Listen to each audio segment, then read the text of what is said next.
நடந்த தாக்குதல்களுக்கு அப்புறம் இப்போ உலகம் பூரா ஒரே ஒரு கேள்விதான் சுத்திட்டு இருக்கு. இது என்ன, மூணாவது உலகப் போரோட தொடக்கமா? இந்த கேள்விதான் இப்போ இன்டர்நெட்ல இருந்து நிஜ வாழ்க்கை வரைக்கும் எல்லார்கிட்டயும் ஒரு விதமான பயத்தை கிளப்பிருக்கு. ஆனா வெறும் ஹெட்லைன்ஸ் மட்டும் பார்க்காம இதுக்கு பின்னால இருக்கிற உண்மையான ஜியோபொலிட்டிக்கல் நிலவரம் என்ன, வாங்க அத பத்தி தான் நாம இப்போ ஆழமா பார்க்க போறோம். சரி, இந்த விஷயத்த நாம தெளிவா புரிஞ்சுக்க ஒரு 5 முக்கியமான விஷயங்களை வரிசையா பார்க்கலாம். முதல்ல, உண்மையில அங்க என்னதான் நடந்தது. அப்புறம் ஏன் எல்லாரும் உலகப் போர்னு பேச ஆரம்பிச்சாங்க. அதுக்கடுத்து வரலாறுல உலகப் போர்னா என்னன்னு வரையறுக்கிறாங்க. ஒரு பிராந்திய சண்டைக்கும் உலகப் போருக்கும் என்ன வித்தியாசம். கடைசியா எந்த விதமான பதட்டமும் இல்லாம நிதானமா இதுக்கப்புறம் என்னென்ன நடக்கலான்னு பார்க்கலாம். சரி, முதல்ல வதந்திகள் எல்லாம் ஓரமா வச்சுட்டு உறுதிப்படுத்தப்பட்ட உண்மைகள் என்ன சொல்லுதுன்னு பார்க்கலாம் வாங்க.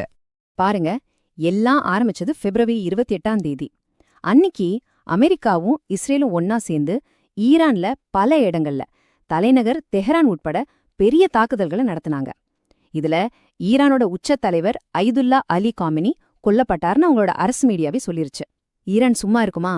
உடனே அவங்களோட IRGC, அதாவது இஸ்லாமிய புரட்சிகர காவல் படை, இஸ்ரேல் மேலேயும் வளைகுடா பகுதியில் இருக்கிற அமெரிக்க ராணுவ தளங்கள் மேலேயும் ஏவுகணை, ட்ரோன்னு பதிலடி கொடுக்க ஆரம்பிச்சாங்க. இந்த தாக்குதல்களோட விளைவு உண்மையிலே ரொம்ப சோகமானதுங்க.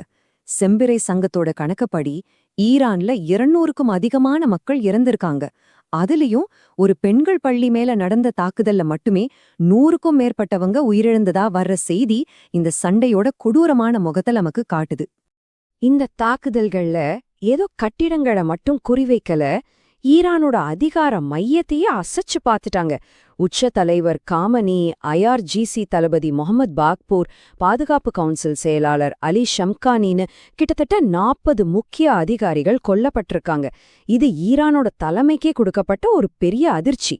அமெரிக்கா தரப்புல இருந்து இதுக்கு என்ன காரணம் சொன்னாங்கன்னு பார்த்தா, அப்போதைய ஜனாதிபதி ட்ரம்ப் காமனிய வரலாற்றிலேயே ரொம்ப மோசமான ஒருத்தர்னு சொல்லி இந்த தாக்குதல் மூலமா ஈரான் மக்களுக்கு ஒரு விடுதலைக்கு வாய்ப்பு கிடைச்சிருக்குன்னு சொன்னாரு. இதிலிருந்தே அமெரிக்காவோட நிலப்பாடு என்னன்னு நமக்கு நல்லாவே தெரியுது. ஆனா ஈரானோட பதிலடி கொஞ்சம் கூட தாமதமாகல, ரொம்பவே கடுமையா இருந்துச்சு. அவங்களோட IRGC என்ன சொன்னாங்கன்னா, இஸ்லாமிய குடியரசோட வரலாற்றிலேயே மிக மோசமான பதிலடியை நீங்க பாப்பீங்க அப்படின்னு ஒரு சபதமே எடுத்தாங்க. பாத்தீங்களா, இந்த 2 அறிக்கைகளுமே 2 பக்கமும் யாருமே விட்டு கொடுக்க தயாரா இல்லைங்கிறதையும், நிலைமை எவ்வளோ மோசமா இருக்குங்கிறதையும் நமக்கு தெளிவா காட்டுது. சரி, இப்போ என்ன நடந்ததுன்னு பார்த்துட்டோம். இதுக்கு உலக அளவுல என்ன மாதிரியான ரியாக்ஷன்ஸ் வந்துச்சுன்னு பார்க்கலாம். முக்கியமா இந்த 3ஆம் உலகப் போருங்கிற பயம் எப்படி, ஏன் உருதாச்சுன்னு கொஞ்சம் ஆழமா பார்க்கலாம். தாக்குதல் நடந்து கொஞ்ச நேரத்திலேயே சோஷியல் மீடியால வேர்ல்ட் வார் 3ங்கிற ஹேஷ்டேக் ட்ரெண்டாக ஆரம்பிச்சிருச்சு. ஒரு பக்கம் பயம், கவலைன்னு போயிட்டு இருந்துச்சு, இன்னொரு பக்கம் இதை வச்சு மீம்ஸ் கூட வர ஆரம்பிச்சிருச்சு. இது வெறும் ஆன்லைன்ல நடக்கிற பேச்சு மட்டும் இல்ல, உலகளவுல மக்களுக்குள்ள இருக்கிற ஒரு விதமான பதட்டத்தோட டிஜிட்டல் வெளிப்பாடுதான் இது. சரி, ஏன் மக்கள் டக்குன்னு இது உலகப் போர்தான் நினைக்க ஆரம்பிக்கிறாங்க? யோசிச்சு பார்த்தா அதுக்கு சில முக்கியமான காரணங்கள் இருக்கு. 1, அமெரிக்கா மாதிரி ஒரு சூப்பர் பவர் இதுல நேரடியா இறங்கியிருக்கு. 2வது, ஒரு தனி நாடு மேல இப்படி ஒரு கூட்டு தாக்குதல் நடந்திருக்கு. 3வது, பதிலடியும் உடனுக்குடனே ஒரு பெரிய ஏரியாவில் நடந்திருக்கு. இதெல்லாத்தையும் விட முக்கியமா இதுல சம்பந்தப்பட்ட நாடுகளோட கூட்டணிகள் ரொம்ப சிக்கலானது. அதனால இது ஒரு பெரிய சங்கிலி தொடர் மாதிரி எல்லா இடத்துக்கும் பரவிடுமோன்னு ஒரு பயம் வரது இயல்புதான். ஆனா இங்கதான் நாம ஒரு விஷயத்த தெளிவா புரிஞ்சுக்கணும். சோஷியல் மீடியால ட்ரெண்ட் ஆகிறது வேற, உண்மையான ஜியோபொலிட்டிக்ஸ் வேற. மக்கள் மத்தியில இருக்கிற இந்த ஊகங்கள் ஒரு பக்கம் இருந்தாலும், உலக தலைவர்களோட அதிகாரப்பூர்வமான பேச்சுகளை கேட்டா அது இந்த பதட்டத்தை குறைக்கிற மாதிரி தான் இருக்கே தவிர அதிகப்படுத்துற மாதிரி இல்ல. இந்த சாட்டை பாத்தீங்கன்னா உங்களுக்கே புரியும்.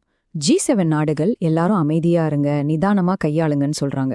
ஈரான் பக்கம் நிக்கிற ரஷ்யா கூட தாக்குதலை கண்டிச்சாலும் அமைதிக்கு தான் வலியுறுத்துறாங்க.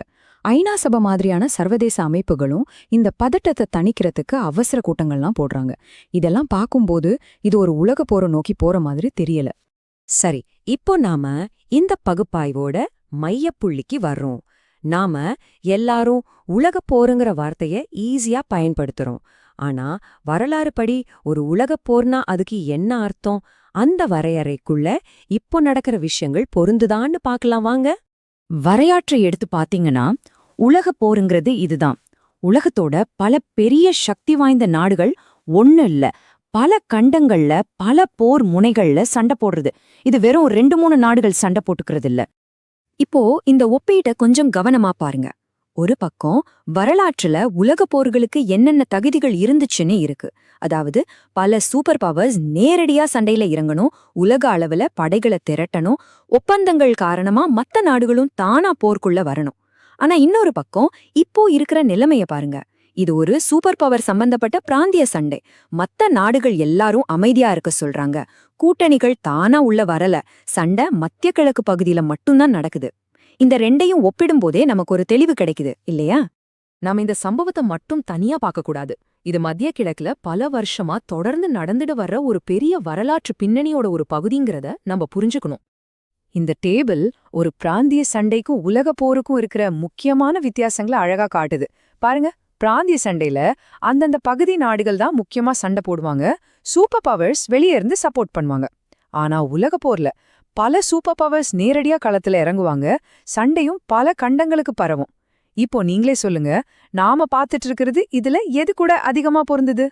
அதனால நாம பாக்குற இந்த சண்டை எவ்வளவு தீவிரமா இருந்தாலும் இது ஒரு பிராந்திய மோதலுக்கான அடையாளங்களை தான் அதிகமா காட்டுது.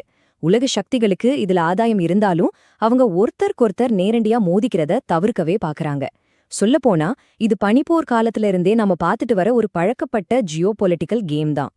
சரி, பயத்தையும் வதந்திகளையும் விட்டுட்டு ஆதாரங்களை வச்சு இனிமே என்ன நடக்கலான்னு ஒரு 3 யதார்த்தமான சாத்தியக்கூறுகளை பத்தி பார்க்கலாம். ஒரு 3 விதமான வாய்ப்புகள் நம்ம கண்ணு முன்னாடி தெரியுது. முதல் சினாரியோ, ராஜதந்திரம் மூலமா பதட்டத்தை தணிக்கிறது. அதாவது சர்வதேச நாடுகள் அழுத்தம் கொடுத்து பேச்சுவார்த்தை மூலமா ஒரு தற்காலிக அமைதி ஏற்படலாம். 2வது சினாரியோ, இந்த சண்டை ஒரு நீடித்த பிராந்திய போரா மாறலாம். அதாவது ஈரான், இஸ்ரேல் அப்புறம் அவங்களோட ஆதரவு படைகளுக்குள்ள ஒரு லோ இன்டென்சிட்டி சண்டை ரொம்ப காலத்துக்கு தொடரலாம்.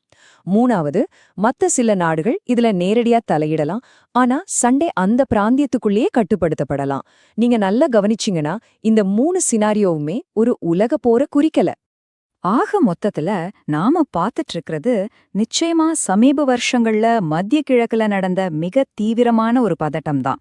ஆனா இத பத்தி வர்ற உலக போர் குறித்த பேச்செல்லாம் ஆதாரங்களோட அடிப்படையில வரல. அது நிச்சயமற்ற தன்மையால வர்ற ஒரு விதமான பயத்தோட வெளிப்பாடுதான்.